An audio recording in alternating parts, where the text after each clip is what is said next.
ജനാധിപത്യത്തിൻ്റെ സൗന്ദര്യം അതിൻ്റെ സഹവർത്തിത്വമാണ്. വലിയ കക്ഷിയും ചെറിയ കക്ഷിയും വലിയ നേതാക്കന്മാരും ചെറിയ നേതാക്കന്മാരും എല്ലാം ചേർന്ന് ജനങ്ങളുമായി ഒത്ത് മുന്നോട്ട് പോകുന്ന കഴിഞ്ഞ 10-75 വർഷമായി നമ്മൾ ഒരുമിച്ച് മുന്നോട്ട് പോകുന്ന ആ മഹത്തായ ജനാധിപത്യ സംവിധാനം കഴിഞ്ഞ ഒരു 10 വർഷമായി രാജ്യത്ത് നിന്ന് ഇല്ലാതായിരിക്കുന്നു. എതിരാളികളെ ഉന്മൂലനം ചെയ്യാൻ പഴയകാലത്തെ രാജാക്കന്മാർ മാരകായുധങ്ങൾ ഉപയോഗിച്ചുവെങ്കിൽ നമ്മുടെ ഇപ്പോഴത്തെ ജനാധിപത്യ രാഷ്ട്രീയത്തിൽ രാഷ്ട്രീയ ശത്രുക്കളെ ഉന്മൂലനം ചെയ്യാൻ ഉപയോഗിക്കുന്നത് എൻഫോഴ്സ്മെന്റ് ഡയറക്ടറേറ്റിനെയാണ്.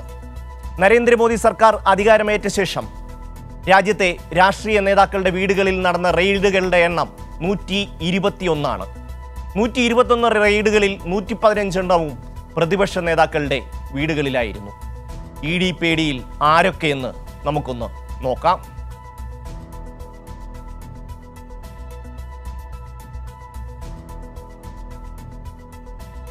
BJP ഭരണത്തിൽ ED എന്നാൽ എനിമി ഡിസ്ട്രക്ഷൻ എന്ന രീതിയിലേക്ക് മാറിയിരിക്കുന്നു.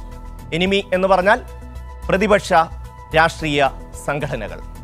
ഇതിനെയാണ് EDയെ ഉപയോഗിച്ച് ഇല്ലാതാക്കുന്നത്.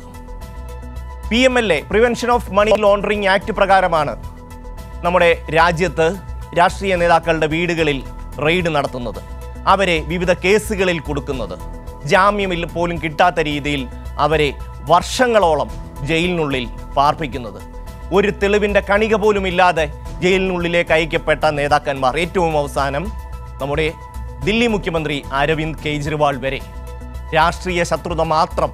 തങ്ങളുടെ പാർട്ടിയിലേക്ക് മാറിയാൽ ഒരു പ്രശ്നവുമില്ല. ഇങ്ങനെ രജിസ്റ്റർ ചെയ്ത കേസുകളിൽ, ED രജിസ്റ്റർ ചെയ്ത കേസുകളിൽ എത്ര പേർ ശിക്ഷിക്കപ്പെട്ടു എന്ന് നമുക്കൊന്ന് നോക്കാം. കഴിഞ്ഞ 10 വർഷത്തിനുള്ളിൽ രാജ്യത്ത് ED രജിസ്റ്റർ ചെയ്ത കേസുകൾ 1569 1569 കേസുകളാണ് കഴിഞ്ഞ 10 വർഷത്തെ മോദി ഭരണത്തിൽ രാജ്യത്ത് രജിസ്റ്റർ ചെയ്തത്. അതിൽ ഏതാണ്ട് 9 കേസുകൾ മാത്രമാണ് ഇതുവരെ ശിക്ഷിക്കപ്പെട്ടത്. 9 കേസുകളിൽ മാത്രമാണ് പ്രതികൾ ശിക്ഷിക്കപ്പെട്ടത്. അതുപോലെ ഈ ഒരു 10 വർഷക്കാല കാലയളവിൽ എത്ര പ്രതിപക്ഷ നേതാക്കന്മാർ ജയിലിലായി എന്ന് നമുക്കൊന്ന് പരിശോധിക്കാം. അനിൽ പാരാബ്, അദ്ദേഹം ശിവസേന നേതാവായിരുന്നു, മന്ത്രിയായിരുന്നു, ഉദ്ധവ് താക്കറെ പക്ഷത്തെ പ്രമുഖ നേതാവായിരുന്നു. മുംബൈയിൽ മഹാവികാസ് അഘാഡിയുടെ മന്ത്രിസഭയുള്ള കാലത്ത് അതിനെ പൊളിക്കാനുള്ള ശ്രമങ്ങളുടെ ഭാഗമായിട്ടാണ് ഈ അനിൽ പാരാബിനെ ജയിലിലേക്ക് അയക്കുന്നത്. പിന്നീട് നവാബ് മാലിക്, NCP നേതാവ്, അദ്ദേഹം മഹാരാഷ്ട്രയിലെ മുൻ മന്ത്രിയാണ്, അദ്ദേഹത്തെ ജയിലിലേക്ക് അയച്ചു. അനിൽ ദേശ്മുഖ്, മഹാരാഷ്ട്ര മുൻ ആഭ്യന്തരമന്ത്രിയാണ്, അദ്ദേഹത്തെ ED അറസ്റ്റ് ചെയ്ത് ജയിലിലിട്ടു. P. ചിദംബരം, കോൺഗ്രസ് നേതാവാണ്, 103 ദിവസമാണ് അദ്ദേഹം ജയിലിൽ കിടന്നത് EDയുടെ കേസ് പ്രകാരം. അഭിഷേക് ബാനർജി, TMC നേതാവ്, അദ്ദേഹത്തിനെതിരെ കേസ് രജിസ്റ്റർ ചെയ്തു. DK ശിവകുമാർ, കോൺഗ്രസ് നേതാവ്, അദ്ദേഹത്തെ ദിവസങ്ങളോളം ജയിലിൽ കിടത്തി. മനീഷ് സിസോദിയ, അദ്ദേഹം ആം ആദ്മി പാർട്ടിയുടെ നേതാവാണ്, അദ്ദേഹത്തെ ദിവസങ്ങളോളം ജയിലിൽ കിടത്തി. ഹേമന്ത് സോറൻ, JMM, അദ്ദേഹത്തെ ഇപ്പോൾ ജയിലിലിട്ടിരിക്കുകയാണ്. K. കവിത, BRSന്റെ നേതാവാണ്, ചന്ദ്രശേഖർ റാവുവിൻ്റെ മകളാണ്.